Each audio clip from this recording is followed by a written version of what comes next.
జిల్లా తెనాలి నియోజకవర్గం కొల్లిపర మండలం కొల్లిపర గ్రామంలో స్వర్ణాంధ్ర స్వచ్ఛాంధ్ర కార్యక్రమాన్ని నిర్వహించి ర్యాలీని గుంటూరు జిల్లా తెనాలి నియోజకవర్గంలోని కొల్లిపర మండలం కొల్లిపర గ్రామంలో స్వర్ణాంధ్ర స్వచ్ఛాంధ్ర ర్యాలీని నిర్వహించారు. ఈ ర్యాలీలో స్వచ్ఛాంధ్ర ప్రతిజ్ఞ గావించి నేను నా పరిసరాల పరిశుభ్రత కొరకు ప్రతిరోజు కొంత సమయం కేటాయిస్తానని, నా వంతు కృషిగా స్వచ్ఛత కార్యక్రమాల కొరకు శ్రమదానం చేసి పరిశుభ్ర ఆంధ్రప్రదేశ్ సాధించే సంకల్పానికి కట్టుబడి ఉంటానని, ఈరోజు పరిశుభ్రత గురించి నేను వేసిన ఈ ముందడుగు ఆంధ్రప్రదేశ్ రాష్ట్రాన్ని పరిశుభ్రం ఉంచడంలో సహాయం చేస్తుందని నమ్ముతూ ఈరోజు నుండి నా తోటి వారికి కూడా వాహన కాలుష్యాన్ని తగ్గించి స్వచ్ఛమైన గాలి కొరకు ప్రజా రవాణా వాహనాలను ఉపయోగించుట మరియు విరివిరిగా మొక్కలు నాటడం, సోలార్ విద్యుత్ వినియోగం వంటి పద్ధతులపై అవగాహన కల్పించే దిశగా ప్రయత్నిస్తానని,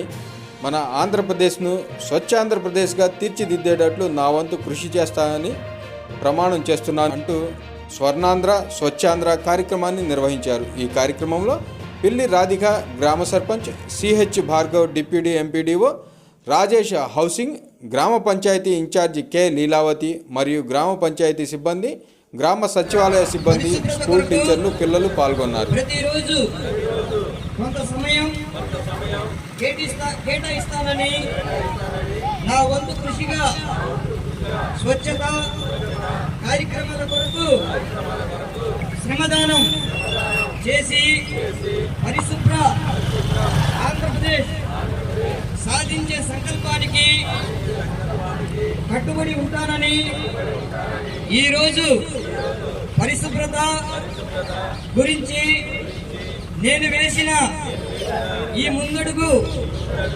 ఆంధ్రప్రదేశ్ రాష్ట్రాన్ని శుభ్రపరచడంలో సహాయం చేస్తుందని నమ్ముతూ ఈ రోజు నుండి నా తోటి వారికి కూడా వాహన కాలుష్యాన్ని తగ్గించి స్వచ్ఛమైన గాలి కొరకు ప్రజా రవాణా వాహనాలను ఉపయోగించుట మరియు విరివిరిగా మొక్కలు నాటడం, సోలార్ విద్యుత్ వినియోగం వంటి పద్ధతులపై అవగాహన కల్పించే దిశగా ప్రయత్నం చేస్తానని, మన ఆంధ్రప్రదేశ్ను స్వచ్ఛ ఆంధ్రప్రదేశ్గా తీర్చిదిద్దేటట్లుగా నా వంతు కృషి చేస్తానని ప్రమాణం చేస్తున్నాను.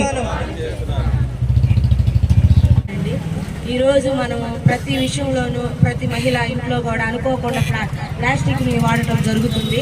అలాగే మనం కొద్దిగా మన పిల్లలకి అలవాటు చేద్దాం. ప్లాస్టిక్ని పూర్తిగా కొంచెం అంటే ఒకేసారి చేయలేం కాబట్టి కొంచెంగా ప్లాస్టిక్ని మనం వినియోగించడం ఆపేయాలి. ఎందుకంటే వాటిలో వేడివేడి అన్నం తినటం వల్ల మనకి క్యాన్సర్స్ వచ్చే అవకాశం ఉంది. కాబట్టి మనం స్టీల్ ప్లేట్లో కానీ అరిటాకులో కానీ భోజనం చేయటం చాలా మంచిది. అలాగే మనం వాటిని నిల్వ పెట్టుకుని ఫ్రిడ్జ్లో పెట్టుకుంటున్నాం. అదంతా ప్లాస్టిక్ అంతా దానికి ఉండటం వల్ల వేడివేడిది అది కరగటం వల్ల తిరిగి మన శరీరంలో ప్రభావం చూపుతుంది. ఒకేసారిగా క్యాన్సర్ అనేది ఒకేసారి బయటపడదండి. మనిషి అంతా పూర్తిగా అయిపోయిన తర్వాత అది బయటపడుతుంది. అలాగే వాహనాలను కూడా కాలుష్యాన్ని కూడా మనం నిర్మూలించాలి. ఎందుకంటే వీటి వల్ల కూడా చాలా అనారోగ్యాలు పాడవుతున్నాయి. ఊపిరితిత్తులు కూడా అలాగే దెబ్బతింటూ జరుగుతుంది. కాబట్టి ఈ కాలుష్య వాహనాన్ని కూడా మనం నిర్మూలించాలి. అలాగే ప్రతి ఇంట్లో కూడా ఒక గృహంలో ఒక మొక్కను నాటడం వల్ల అది తిరిగి ఆక్సిజన్ మనకి ఇవ్వటం వల్ల మనం చాలా ఆరోగ్యంగా ఉంటామండి. అందరూ ఇది గమనించుకోండి. ఈ కార్యక్రమాన్ని జయప్రదం చేసిన ప్రతి ఒక్కరికి కూడా, అధికారులకి, గ్రామ ప్రజలకు కూడా ప్రత్యేక ధన్యవాదాలు తెలుపుకున్నాము. Thank you. ఈ అవకాశం వచ్చిన యుఓపివైడి గారికి, డిప్యూటీ భార్గవ్ గారికి కూడా ప్రత్యేక ధన్యవాదాలు. Thank you.